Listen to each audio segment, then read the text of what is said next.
Should schools that get no state funding be responsible for the cost of complying with state mandates? It may seem like a simple question, except for a clause in the state constitution.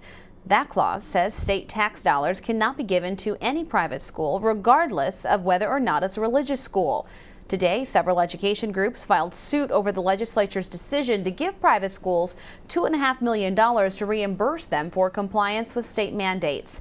Gentile Neal has a closer look at the argument. Public education leaders and parent groups are suing the state and Governor Rick Snyder to prevent tax dollars from going to private schools. We are engaging in this lawsuit because public education is our national commitment to every child, every family, and to our democracy itself. The lawsuit stems from a $2.5 million line item in the state budget that reimburses private institutions for state mandates. However, the state constitution bans this, saying no money should be appropriated to non-public schools. We as the state of Michigan pass on to restaurant associations food safety rules and industrial sites MIOSHA rules, and this really opens up a door that if we're going to start reimbursing as a state any mandate that private entities receive, we wouldn't have any money left for anything else, much less education.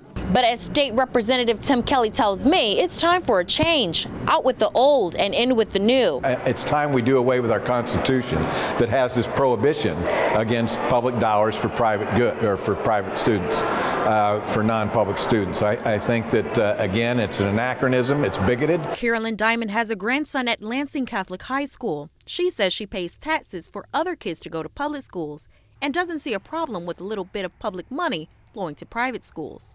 If the children were in public school, they would be getting the help. It's extremely important that we get them educated, better educated. Better educated, one thing both sides agree on. In Lansing, Gentile Neal, Fox 47 News. Governor Rick Snyder asked the state Supreme Court to issue a preemptive ruling when the law took effect last October.